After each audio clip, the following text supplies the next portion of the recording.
Passport করতে আসলে কি কি ধরনের কাগজপত্র লাগে এবং কিভাবে আবেদন করতে হয় এই প্রক্রিয়াগুলো আমরা অনলাইনে এখন দেখে নেব। তো চলুন শুরু করা যাক। এনওসি দিয়ে পাসপোর্ট করার ক্ষেত্রে প্রথমে আপনি আপনার যে অফিসে চাকরি করেন সেই অফিসে আবেদন করে এনওসি ইস্যু করে নিতে হবে এবং সেটি ওয়েবসাইটে পাবলিশ নিশ্চিত করতে হবে। ওয়েবসাইটে পাবলিশ হওয়ার পর আপনি অ্যাপ্লাই অনলাইন এখানে ক্লিক করে আপনি আপনার যে তথ্যগুলো আছে এনআইডি সনদে ঠিক যেভাবে দেওয়া আছে আপনার এবং আপনার পিতামাতার তথ্যগুলো ঠিকঠাক মতো দিতে হবে।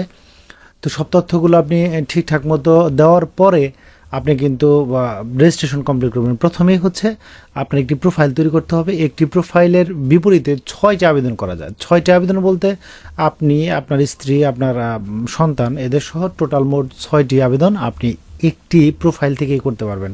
তাহলে প্রথমে আপনাকে প্রোফাইল ক্রিয়েট করে নিতে হবে, অ্যাকাউন্ট ক্রিয়েট করে নিতে হবে।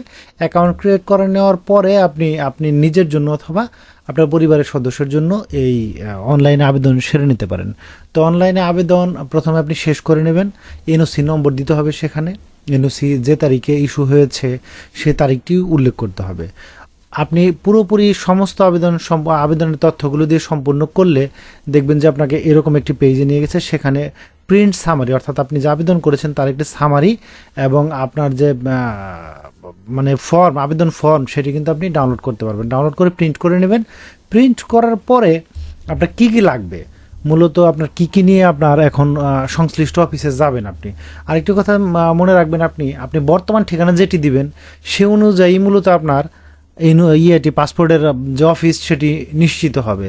যেমন আপনি যদি আগারগাঁওয়ের আশেপাশের কোনো এরিয়াতে দেন বা আগারগাঁতে দেন তাহলে কিন্তু আগারগাঁও অফিস থেকে নিতে হবে। উত্তরা অথবা সাভার এদিকের অফিস বা এদিকের কোনো অ্যাড্রেস আপনি বর্তমান ঠিকানা হিসেবে সিলেক্ট করেন তাহলে আপনাকে উত্তরা বা বসিলাতে গিয়ে, মোহাম্মদপুর বসিলাতে গিয়ে আপনাকে কিন্তু পাসপোর্টের যে আবেদন ফর্ম সেটি জমা দিতে হবে। অথবা আপনি অন্য কোনো জেলাও যদি সিলেক্ট করেন সেই সংশ্লিষ্ট জেলার যে পাসপোর্ট অফিস সে অফিসে আপনাকে কাগজপত্র জমা দিতে হবে। তো যেদিন কাগজপত্র জমা দেবেন ওই দিনই আপনাকে একটু সময় নিতে হবে। তো যারা এনওসি দিয়ে মূলত সরকারি চাকরি করেন তাদের ক্ষেত্রে কিন্তু আসলে ঝামেলা পোহাতে হয় না। তারা প্রথমে এই যে প্রিন্ট সামারি সেটি দিবেন। 2 নম্বরে হচ্ছে আইডেন্টিটি ডকুমেন্ট, এনআইডি, অর্থাৎ যে ব্যক্তি করছে পাসপোর্ট করছে তার এনআইডি যুক্ত করতে হবে অথবা বার্থ রেজিস্ট্রেশন যুক্ত করতে হবে। আর পেমেন্ট স্লিপ আপনি অনলাইনেই পেমেন্ট করা যায়, ই চালানের মাধ্যমে অথবা সোনালী গেটওয়ে দিয়ে আপনি খুব সহজে বিকাশ অথবা নগদ পেমেন্ট করেও করতে পারেন। অথবা এ চালানে আপনি জেনারেট করে, অর্থাৎ চালান জেনারেট করে আপনি অফিসে জমা দিতে পারেন। কিন্তু মনে রাখবেন চালানটি অবশ্যই এনআইডির যে নাম সে নাম অনুযায়ী হতে হবে এবং এনআইডি ভেরিফিকেশন করে এ চালান জেনারেট করতে হবে। কোনোভাবেই চালানের তথ্যের সাথে পাসপোর্টে দেওয়া তথ্যের অমিল থাকা যাবে না, না হলে কিন্তু সেই চালান বাতিল হয়ে যাবে, আপনাকে টাকা আবার জমা দিতে হবে। আর পূর্বে যদি পাসপোর্ট থাকে 4 নম্বরে সেই পাসপোর্টের একটি কপি আপনাকে দিতে হবে, ফটোকপি দিতে হবে। এই যে এনওসি বা জিও যেটি সরকার জারি করেছে বা ওয়েবসাইটে দেওয়া আছে সেটির কপি আপনাকে দিতে হবে। অ্যাডিশনাল ডকুমেন্ট হিসেবে আপনার পিতামাতার যে এনআইডি সেটির কপি দিতে পারেন। আর এই যে প্রিন্টেড ফর্ম সেই ফর্মে আপনি স্বাক্ষর করে তারপরে জমা দেবেন। এখানে প্রিন্টেড ফর্মটি এখান থেকে আপনি ডাউনলোড করে নিতে পারবেন। তার মানে এই 7টা ডকুমেন্ট কিন্তু আপনার লাগবে। আপনি যদি এনওসি দিয়ে পাসপোর্ট করতে যান তাহলে এইভাবে সিরিয়ালি আপনি সুন্দর করে সাজিয়ে সংশ্লিষ্ট পাসপোর্ট অফিসে চলে যাবেন। সেখানে গেলে তারা দেখবেন যে আপনাকে প্রথমে টোকেন ধরিয়ে দিয়েছে, সিরিয়ালে দাঁড় করিয়ে এই সমস্ত কাগজপত্র স্ক্যান করে নেবে। প্রথমে স্ক্যানের ওখানে যাবেন, স্ক্যান করে সব কাগজপত্র যদি ঠিক থাকে সেখানে কিন্তু আপনার অরিজিনাল এনআইডি কার্ড বা জাতীয় পরিচয়পত্র দেখতে চাইতে পারে। তাই অরিজিনাল যে এনআইডি কার্ড সেটা অবশ্যই সাথে নিয়ে যান। স্ক্যানিং শেষ হয়ে গেলে আপনাকে একটি কপি দেবে, সেই কপি নিয়ে আপনি ছবি তোলার এবং ফিঙ্গারপ্রিন্ট দেওয়ার রুমে চলে যাবেন। সেখানে গেলে দেখবেন আপনার ছবি তুলে নিচ্ছে এবং ফিঙ্গারপ্রিন্ট নিয়ে নিচ্ছে। সব কিছু নিয়ে কাগজপত্র জমা রেখে দেবে, আপনাকে একটা পেজ দিয়ে দেবে, সেটি হচ্ছে ডেলিভারি স্লিপ। তো এই ডেলিভারি স্লিপ নিয়ে আপনি দেখবেন যে যারা এনওসি দিয়ে করেন পাসপোর্ট তারা কিন্তু এক্সপ্রেস ফ্যাসিলিটি পান, অর্থাৎ দেখা যাচ্ছে 3-4 দিনের মধ্যে এটি রেডি হয়ে যায়। 3-4 দিন পরে দেখবেন আপনার মোবাইল অথবা ইমেল একটি মেসেজ আসছে যে আপনার পাসপোর্ট রেডি, আপনি সংগ্রহ করেন। তো তারপরে এই যে ডেলিভারি স্লিপটি দিয়ে দিয়েছে আপনাকে, তারপরে কিন্তু আর কোনো কাজ নেই, আপনার ওখান থেকে চলে এসেছেন। 3-4 দিন পরে জাস্ট আপনি পাসপোর্ট অফিসে চলে যাবেন। সিরিয়ালে যে ডেলিভারি আছে, কাউন্টার আছে, সেখানে গিয়ে আপনি সেটি সাবমিট করলে দেখবেন আপনাকে একটি টোকেন ধরিয়ে দিয়েছে। সেই টোকেন দিয়ে লাইন দাঁড়িয়ে পড়বেন, সেখান থেকে পাসপোর্ট দিয়ে দিবে, জাস্ট আপনি পাসপোর্ট হাতে পেয়ে যাবেন।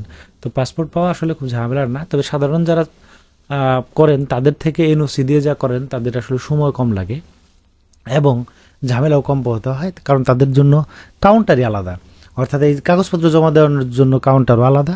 আর দেখা যাচ্ছে যে ডেলিভারি এক জায়গায় হয়, কিন্তু ডেলিভারি খুব দ্রুত হয়, ডেলিভারির ক্ষেত্রে আসলে ঝামেলা পোহাতে হয় না। এছাড়া পুলিশ ভেরিফিকেশন যেহেতু হয় না, কারণ এনওসি দিয়ে যদি আপনি পাসপোর্ট করেন তাহলে কিন্তু আপনার পুলিশ ভেরিফিকেশন হবে না, সেজন্য সময় লাগে না।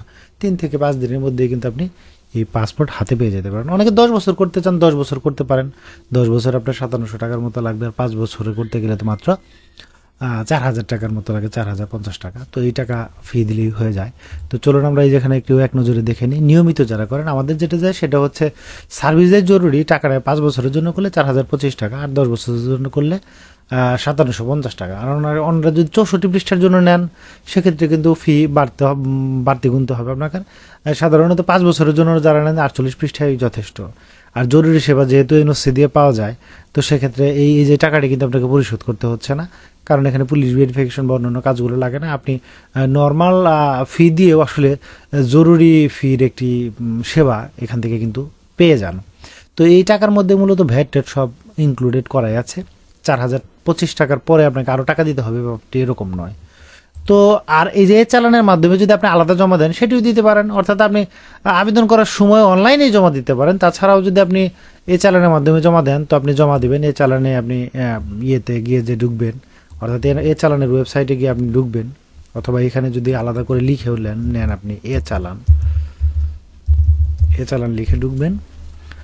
ঢোকার পরে দেখুন অটোমেটেড চালান সিস্টেম, এটি করার জন্য অন্য কারো কাছে যেতে হবে না। আপনি জাস্ট চালান আগে হাতে পূরণ করতে হতো, এখন অনলাইনে দেখুন পাসপোর্ট ফি নামে অপশনই আছে।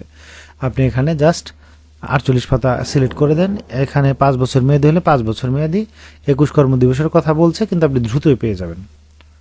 তো আপনি এটি দিলেও হয়, এটি দিলেও হয়, আপনি এটিই দিবেন। সাধারণ দিলেও আপনি দ্রুত পেয়ে যাবেন, অর্থাৎ আপনি যে এই যে দেখুন চলে আসছে 4025 টাকা।